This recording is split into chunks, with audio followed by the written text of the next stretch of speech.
Hi everyone, आज हम start कर रहे हैं अकाउंट्स का third chapter, that is goodwill.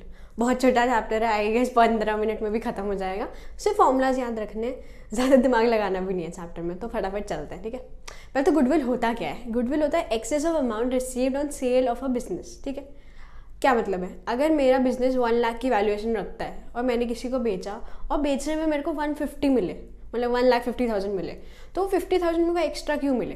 That 50,000 is my goodwill. कि 1 लाख के तो मेरे एसेट लाइबिलिटीज हो गए और जो 50,000 एक्स्ट्रा है that is for my goodwill, मेरी ब्रांड रेपुटेशन। ठीक है, अब डेफिनेशन चलते हैं जो बुकिश डेफिनेशन है। ठीक है, it is an intangible asset which places an enterprise at an advantageous position which enables it to earn higher profits without any extra efforts. मतलब ये एंटरप्राइज को एक्स्ट्रा प्रॉफिट्स अर्न करने में हेल्प करता है विदाउट पुटिंग कोई extra efforts. मतलब बाटा है, बाटा शूज़ बनाता है, बाटा की गुडविल भी है, मतलब उसकी ब्रांड रेपुटेशन अच्छी है। अगर वो एडवर्टीजमेंट करने छोड़ भी रहे ना, तब भी लोग उसका सामान खरीदेंगे। वाई? बिकॉज उसकी गुडविल है, लोगों को पता है कि ब्रांड अच्छा है, तो बिना एक्स्ट्रा एफर्ट्स डाले उनकी सेल तब भी उतनी रहेगी। That is because of their goodwill.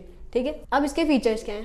पहला है कि ये इंटेंजिबल है लेकिन फिक्टिशियस नहीं है। ठीक है, फिक्टिशियस होता है जिसको रियलाइज नहीं कर सकते, गुडविल को हम रियलाइज कर सकते हैं इन न्यूमेरिक वैल्यू। ठीक है, तो ये इंटेंजिबल है लेकिन फिक्टिशियस नहीं है।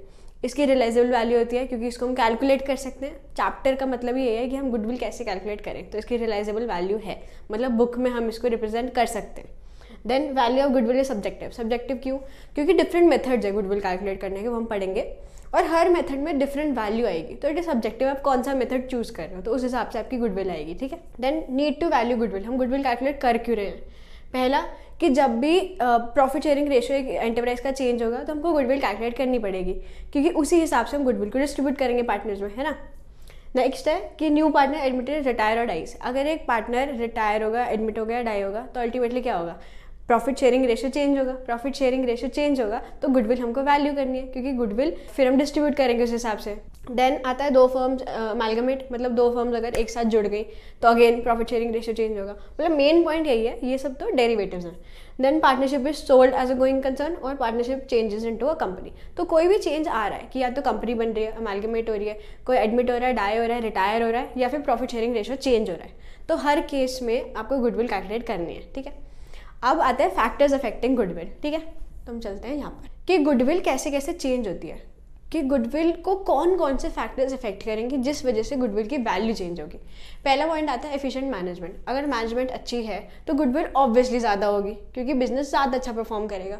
नेक्स्ट है फेवरेबल लोकेशन। अगर फेवरेबल लोकेशन है तो कस्टमर वॉक इन ज़्यादा होगा। कस्टमर वॉक इन ज़्यादा होगा तो ज़्यादा लोग प्रोडक्ट खरीदेंगे, तो उसकी गुडविल इंक्रीज होती जाएगी, क्योंकि कस्टमर्स लॉयल होते जाएंगे। Favourable contacts. अगर एक कंपनी है, उसके फेवरेबल कॉन्टैक्ट्स हैं, तो वो ईजिली एडवर्टीजमेंट कर सकती है और लोगों को पता होगा कि ये इसके साथ लिंक्ड है, कोई अच्छी सेलिब्रिटी के साथ लिंक्ड है, तो उसको पता होगा कि ब्रांड भी ऑब्वियसली अच्छा होगा।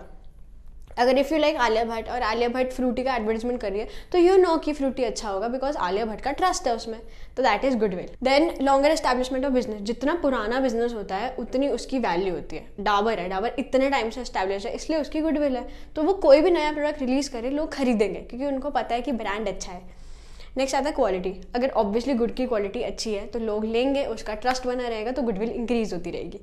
Nature of business. Nature of business का बेसिकली मतलब है कि अगर आप प्रोडक्शन में हो और प्रोडक्शन में आपका एक पर्टिकुलर लेवल तक आप पहुंच चुके हो, जैसे बाटा है, बाटा एक प्रोडक्शन में पर्टिकुलर लेवल तक पहुंच चुकी है जहां पर लोग उसको ट्रस्ट करना स्टार्ट कर दिए, लोगों का विश्वास है उस प्रोडक्ट में, तो इसलिए उसकी गुडविल इंक्रीज होती रहती है डे बाय डे। ठीक है, नेक्स्ट आता है पास्ट परफॉर्मेंस। अगर पास्ट परफॉर्मेंस किसी कंपनी की अच्छी है तो ऑब्वियसली गुडविल ज़्यादा होगी। अगर पास्ट में हम कुछ रिकॉर्ड निकाले और पता चले कि कंपनी बैंकरप्ट थी एक टाइम पे, तो लोगों को ऑब्वियसली लगेगा कि नहीं, ये तो कंपनी अच्छी नहीं है, पहले ही लॉस में चल रही है, अब क्यों अच्छी होगी, राइट। तो पहले की परफॉर्मेंस अच्छी है तो अभी के लिए भी उसकी गुडविल इंक्रीज हो जाती है। ठीक है, अब हम ओवरव्यू देखते हैं चैप्टर का। चैप्टर में 5 मेजर मेथड्स हैं जिससे हम गुडविल कैलकुलेट करते हैं। पहला हो गया average profit method, then is weighted average profit method, super profit method और कैपिटलाइजेशन मेथड। कैपिटलाइजेशन मेथड में 2 आते हैं, कैपिटलाइजेशन ऑफ एवरेज प्रॉफिट और कैपिटलाइजेशन ऑफ सुपर प्रॉफिट। सब में बस फॉर्मूला याद रखना है और कुछ करना ही नहीं है। लेजिट आपको सारी चीजें क्वेश्चन में दे रखी होंगी, बस फॉर्मूला में पुट करनी है। ठीक है, तो चलते हैं। तो सबसे डिफिकल्ट है that is average profit method ही, क्योंकि इसमें हम सीख रहे हैं कि एवरेज प्रॉफिट निकालते कैसे। ये आ गया तो हर में एवरेज प्रॉफिट निकाल लेंगे तो वो ईजी हो जाएगा। तो बस ये येलो पोर्शन में आपको सब कुछ समझ आ गया ना, तो वो सब तो ऑटोमेटिकली क्लियर हो जाएगा, बस इस पे ध्यान देना। ठीक है, एवरेज प्रॉफिट का फॉर्मूला होता है average profit into purchase years. मतलब एवरेज प्रॉफिट तो कैलकुलेट करना आता है, सबको पता है एवरेज प्रॉफिट क्या होता है कि total profit upon number of years, ये तो बताइए। नंबर ऑफ परचेज ईयर्स का क्या मतलब है कि मतलब एक प्रोडक्ट को अगर आपने खरीदा है, अगर मैंने एक मशीन ली है तो कितने और साल तक वो सेम वैल्यू मेरे को जनरेट करके देगी, that is number of purchase years.